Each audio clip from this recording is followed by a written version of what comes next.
આગળ વાત કરીએ તો રાજ્યભરમાં સનસનાટી ફેલાવનાર જયંતિ ભાનુશાળીની હત્યાને મામલે એક મહત્વપૂર્ણ સીસીટીવી ફૂટેજ સામે આવ્યા છે। આ સીસીટીવી ફૂટેજમાં મંકી કેપ પહેરેલા શૂટર્સ જોવા મળે છે। નોંધનીય છે કે હાલમાં ગુજરાત પોલીસ અને મહારાષ્ટ્ર પોલીસ આ અંગે તપાસ કરી રહી છે। સીસીટીવી ફૂટેજમાં જોવા મળી રહેલા આ શૂટર વિશે હાલમાં ઊંડાણપૂર્વક તપાસ કરવામાં આવી રહી છે। નોંધનીય છે કે જયંતિ ભાનુશાળી હત્યા કેસમાં પોલીસ કંઈ ખાસ ઉકાળી શકી નથી। मात्र 2 सामान्य आरोपीओनी धरपकड़ करी है, ज्यारे मुख्य आरोपी छबिल पटेल और मनीषा गोस्वामी हजू क्या है तेनी कोई ज भाड़ नहीं। तो शूटर पण पोलीस पकड़थी दूर है, त्यारे पोलीस ने हाथ लाग्या है मात्र सीसीटीवी फूटेज। तो आज मामले बात करिए, हमारा संवाददाता कश्यप जोड़ाया है फोन लाइन पर। कश्यप, पोलीस माटे एक आबरू बचाववानो प्रयास भाजप सरकारना ज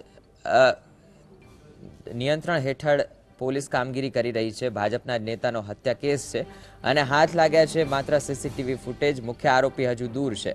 पोलीस तपास कई दिशा में शू चर्चा है केसनी? जयंती भानुशाळीनी जे हत्या थई हती ए मामले सरकारे आदेश तो कर्यो हतो के कोईपणने छोडवामां नहीं आवे अने निष्पक्ष तपास करवामां आवशे, परंतु पोलीस आरोपी सुधी पहोंची शकी नथी।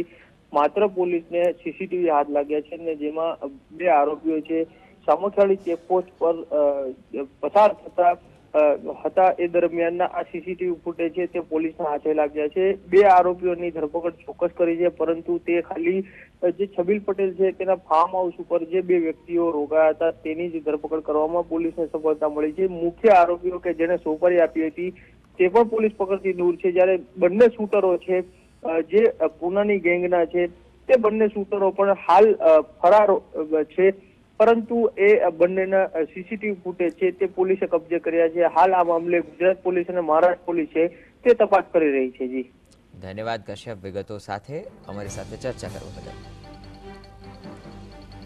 तो आपने जणावी दईए कि मंकी कैप पहेरेला शूटर्स आ सीसीटीवी में स्पष्ट देखाई रहा है।